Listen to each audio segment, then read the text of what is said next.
Education minister Gen Z की एक बहुत बड़ी जीत के तरीके से सेलिब्रेट किया जा रहा है। अब जेनजी के लिए कल की सुबह कैसे होने वाली है? 1000 सीटों के लिए 12 लाख युवा भागे जा रहे हैं। इन पर इतना दबाव बनाया किसने? शुरुआत वहां से करनी पड़ेगी ना, नहीं तो कल की सुबह कुछ बदलने नहीं वाला। इस्तीफा आ गया लेकिन उससे कुछ बदलने नहीं वाला। सर, ये धारणा मजबूत हो जाएगी कि इसी तरह का प्रोटेस्ट करने से बदलाव आएगा। उसको आपने आंख खोले बिना ही सड़कों पर भेज दिया तो सड़कों पर फिर क्रांतियां नहीं होती, हादसे होते हैं, दुर्घटनाएं होती हैं। युवाओं में अभी थोड़ी मासूमियत बाकी होती है तो थोड़ा भोलापन होता है। वो इन मंजे हुए राजनेताओं के खेल समझते भी नहीं है। दोनों ही ओर अपने अपने पॉलिटिकल स्वार्थ साधे जा रहे हैं और मुझे डर ये है कि इस चक्की में जो हमारा युवा है वो बेचारा पिस जाएगा।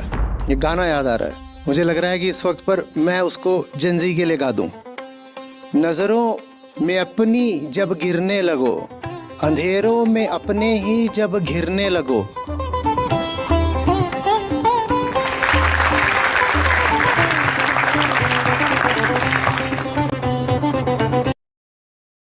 नमस्ते आचार्य जी। मेरा प्रश्न देश में चल रहे पेपर लीक प्रोटेस्ट्स के ऊपर है। तो पिछले कुछ घंटों में एक खबर आई है जिसमें एजुकेशन मिनिस्टर ने अपना इस्तीफ़ा दे दिया है।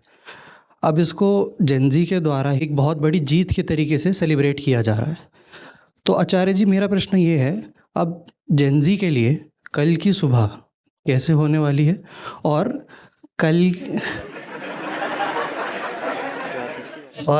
क्या इस सब के बाद जितना कुछ हुआ, कुछ वास्तविक बदलाव एक्सपेक्ट किया जा सकता है क्या? तो तुमने जवाब खुद ही दे दिया, मैं इसमें क्या बोलूं। सबसे पहले तो बहुत अच्छी बात है, आपने आंदोलन करा, आपको लग रहा था कि मंत्री के इस्तीफे से बात बनेगी, आपको इस्तीफा मिल गया, बधाई हो। लेकिन हाँ, अच्छा सवाल है कि अब कल की सुबह अलग कैसे होने वाली है, कल क्या बदल जाने वाला है। क्या बदल जाने वाला है पता नहीं, तुम बताओ क्या बदलेगा कल। मंत्री बदल गया है और क्या बदला है? मंत्री तो बदल गया और शायद अच्छा हुआ, मंत्री बदल गया, ठीक है। एजुकेशन सेक्रेटरी को भी बदला गया है और भी कई अफसर हैं उनको भी हटाया गया है, कुछ लोग गिरफ्तार भी हुए हैं। उनकी जवाबदेही है, उनको एक जिम्मेदारी दी गई है व्यवस्था चलाने की, वो नहीं चला पाए तो उनको हटना पड़ा, वो ठीक है। पर कल क्या क्या बदला हुआ होगा मैं जानना चाहता हूँ। बैठो बैठो। हाँ ठीक है, और क्या बदला हुआ होगा? सर, ये धारणा मजबूत हो जाएगी कि इसी तरह का प्रोटेस्ट करने से बदलाव आएगा। चलो शुरू से शुरू करें। भारत में अभी हाल के वर्षों में प्रतिवर्ष लगभग 15,000 युवा आत्महत्या करते हैं।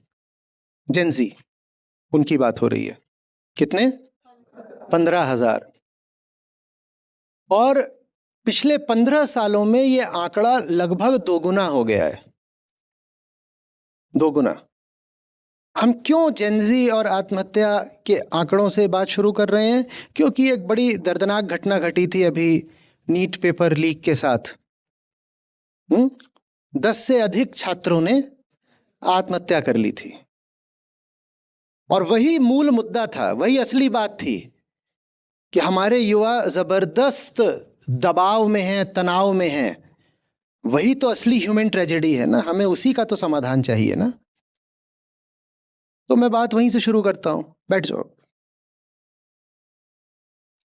15,000 युवा प्रतिवर्ष आत्महत्या कर रहे हैं, ठीक है। थोड़ा बहुत आंकड़ा ऊपर नीचे होता रहता है हर साल, और ये आंकड़ा 15 साल पहले की अपेक्षा लगभग दोगुना हो गया, 80-90% बढ़ा हुआ है। आशंका यह है कि भविष्य में और बढ़ेगा ही। अब एक और आंकड़ा सुनो, इन 15,000 में से सिर्फ 1,500 होते हैं जिनकी आत्महत्या का कारण होता है फेलियर इन एग्जामिनेशन। जिन्होंने आत्महत्या सिर्फ इसलिए करी थी क्योंकि उनको किसी परीक्षा में सफलता नहीं मिली, चाहे वो बोर्ड एग्जाम हो चाहे एंट्रेंस एग्जाम हो। ठीक है, 15,000 में से 1,500 जिनकी आत्महत्या का संबंध परीक्षाओं से था, और इन 1,500 में से भी और बहुत बहुत बहुत कम है जिनका संबंध पेपर लीक की किसी घटना से हो, विशेष घटना से। क्योंकि पेपर कोई पहली बार नहीं लीक हुआ है। हम जानते हैं पिछले 10-15 सालों में पेपर्स लगातार लीक हुए हैं, दर्जनों बार लीक हुए हैं, दर्जनों बार। ठीक है, तो पेपर लगातार लीक होते रहे हैं, और हमने ये पाया है कि 15,000 में से सिर्फ 1,500 होते हैं जिनकी आत्महत्या का, हम युवाओं की बात कर रहे हैं, हम जेनजी की बात कर रहे हैं, जिनकी आत्महत्या का संबंध परीक्षा में उनकी परफॉर्मेंस से होता है। और उन 1,500 में से भी और शायद बमुश्किल 10 से 20 होते हैं जिनका संबंध, जिनकी दर्दनाक मृत्यु का, आत्महत्या का संबंध पेपर लीक से होता है। तो फिर प्रश्न ये उठता है कि बाकी सब, लगभग बाकी सारे के सारे 14,990 वो युवा क्यों आत्महत्या कर रहे हैं, और उनके लिए कल क्या बदल गया? क्या बदल गया? क्या हम मूल समस्या को समझना भी चाह रहे हैं? मूल समस्या यह है कि भारत अपने बच्चों और अपने युवाओं के साथ जबरदस्त नाइंसाफी करता है। यह है मूल समस्या। और ताज्जुब मुझे इस बात पर होता है कि इस मूल समस्या को स्वयं युवा ही नहीं समझना चाहते, जबकि नाइंसाफी उन्हीं के साथ हो रही है लगातार। मैं इसे नाइंसाफी क्यों बोल रहा हूं? क्योंकि जब उनके साथ समाज का, व्यवस्था का, परिवार का दुर्व्यवहार शुरू होता है, तब वो इस हालत में भी नहीं होते हैं कि कोई चुनाव कर सकें। देखो, मैं आमतौर पर बोलता हूं कि किसी को विक्टिम कार्ड नहीं खेलना चाहिए। मैं आमतौर पर बोलता हूं कि कोई ये ना कहे कि मेरे साथ नाइंसाफी हुई, मेरे साथ गलत हुआ, मैं तो मजबूर था। लेकिन उसमें एक अपवाद होता है, बच्चा। चुनाव वो करेगा ना जिसका कम से कम शारीरिक तंत्र इतना विकसित हो, ब्रेन इतना विकसित हो कि वो चुनाव कर पाए। 4 साल तो ज्यादा हो गया, 4 महीने, 2 साल, 4 साल, 6 साल, 8 साल, 14 साल का भी बच्चा चुनाव नहीं कर सकता। वो हर तरीके से आश्रित है, उसे कुछ नहीं पता और उसके सामर्थ्य भी कुछ नहीं। और यही वो वर्ग है जिसके साथ समाज, व्यवस्था सबसे ज्यादा अन्याय करते हैं। 22 लाख, सोचो, 22 लाख कैंडिडेट्स हैं, 22 लाख या 24 लाख। सीटें कितनी? 25,000 या 50,000 ऐसे ही रहती हैं। गवर्नमेंट की 25,000 सीटें। यूपीएससी कितना? 20 लाख या और ज्यादा? 12 लाख। और सीटें कितनी? 1,000। मैं पूछ रहा हूं, इन बच्चों को, इन युवाओं को सबसे पहले ये बताओ, ये सिखाया किसने कि इन्हीं रास्तों पर भागना जरूरी है? इन पर इतना दबाव बनाया किसने कि 1,000 सीटों के लिए 12 लाख युवा भागे जा रहे हैं? शुरुआत वहां से करनी पड़ेगी ना, नहीं तो कल की सुबह कुछ बदलने नहीं वाला। इस्तीफा आ गया लेकिन उससे कुछ बदलने नहीं वाला, बल्कि होगा ये कि वो लोग जो खुद उत्तरदायी हैं युवाओं पर पड़ते घोर दबाव के लिए, तनाव के लिए, वही सेलिब्रेशन की पार्टी में सबसे आगे आगे होंगे। उदाहरण के लिए कोचिंग इंस्टीट्यूशंस। युवाओं की जो दुर्गति है उसके बहुत बड़े बेनिफिशियरी तो कोचिंग इंस्टीट्यूशंस ही हैं। बहुत सारी ये जो एग्जामिनेशन रिलेटेड सुसाइड्स होती हैं, ये कोचिंग टाउन्स में होती हैं। पर अभी अब जब उत्सव का माहौल बनेगा कि हाँ युवा जीत गए, तो उसमें बहुत सारे लोग आगे आगे होंगे, जिसमें कोचिंग वाले भी आगे आगे होंगे। माँ बाप भी कह रहे होंगे कि हाँ हाँ, मेरा बच्चा भी गया था वहाँ पर जंतर मंतर पर प्रदर्शन में, तो हमने सरकार को झुकाया, देखो मेरे बच्चे ने करके दिखाया, मेरे बच्चे ने तो करके दिखाया। पर तुम खुद वो हो जिसने अपने बच्चे पर उम्र भर प्रेशर बनाया, उम्र भर प्रेशर बनाया। वो असली ट्रेजेडी है जिसकी बात कोई नहीं करना चाहता। एक समाज के तौर पर, एक शिक्षा व्यवस्था के तौर पर, एक परिवार के तौर पर और व्यक्तियों के तौर पर, क्योंकि माँ बाप सबसे पहले व्यक्ति होते हैं, इंसान होते हैं,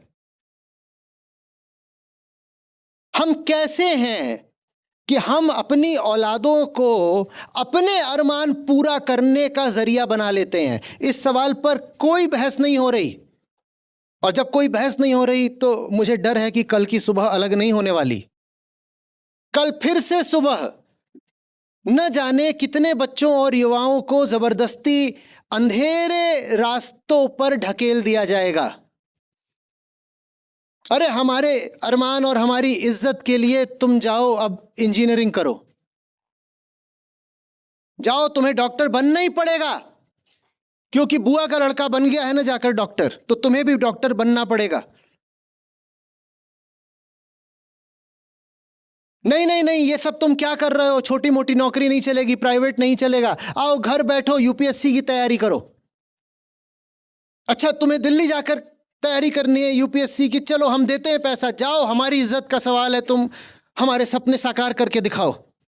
ये सब कल सुबह फिर शुरू हो जाएगा, और ये वो कारण हैं जिन कारणों से युवा टूटता है, आत्महत्याएं होती हैं।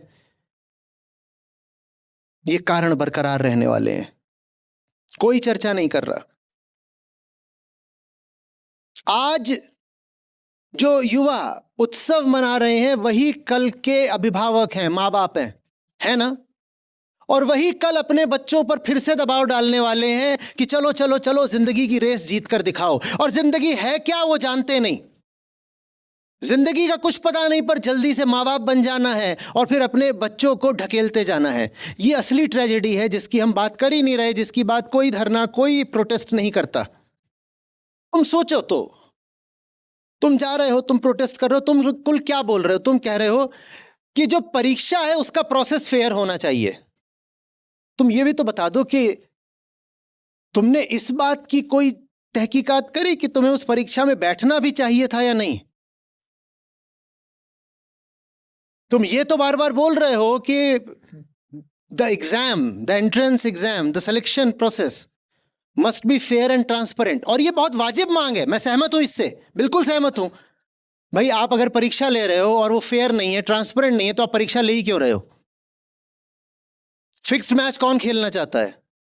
आपने पहले से ही तय कर रखा है कि कौन सेलेक्ट होगा, कौन नहीं सेलेक्ट होगा। आप कभी पेपर लीक कर रहे हो, कभी सिलेक्शन बोर्ड का बायस है, कभी इंटरव्यू पैनल का अपना प्रिजुडिस है। आप ये सब नौटंकी अगर करने वाले हो तो एग्जाम लो ही मत। मैं भी चाहता हूं कि जब परीक्षा हो तो बिल्कुल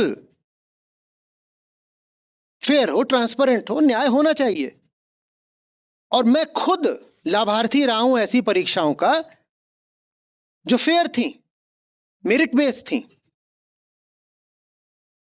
तो वो होना चाहिए। लेकिन ये तो बता दो कि ये जो इतने सारे लोग उन परीक्षाओं में बैठ रहे हैं, उन्हें बैठना भी चाहिए था क्या? परीक्षा तो फेयर होनी चाहिए थी, पर क्या हो अगर पता चले कि तुम उस परीक्षा में नाहक ही बैठे,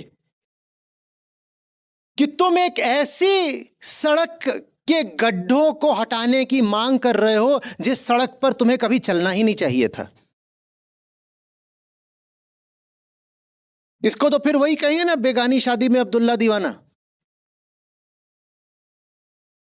तुम कह रहे हो कि ये जो सड़क है सरकार की जिम्मेदारी है कि इसके गड्ढे भर दे। मैं भी मानता हूं भाई, सड़क है तो उसके गड्ढे भरे हुए होने चाहिए, पर उससे बिल्कुल हटकर और ज्यादा जरूरी एक दूसरा सवाल है, वो ये है कि तुम इस सड़क पे हो क्यों? तुम्हें इस सड़क पर भेज किसने दिया? मैं मानता हूं गड्ढे नहीं होने चाहिए सड़क पे, सरकार भरे, और सरकार नहीं भर रही तो सरकार की अकाउंटेबिलिटी, सरकार को भरना चाहिए, ठीक। पर तुम ये तो बता दो, तुम क्यों हो इस सड़क पर? इतने सारे लोग, ये यूपीएससी, जेई, नीट, क्या ये सचमुच तुम्हारी अपनी मंशा है, या तुम किसी और व्यवस्था के शिकार हो और उस व्यवस्था का तुम नाम भी नहीं ले रहे हो?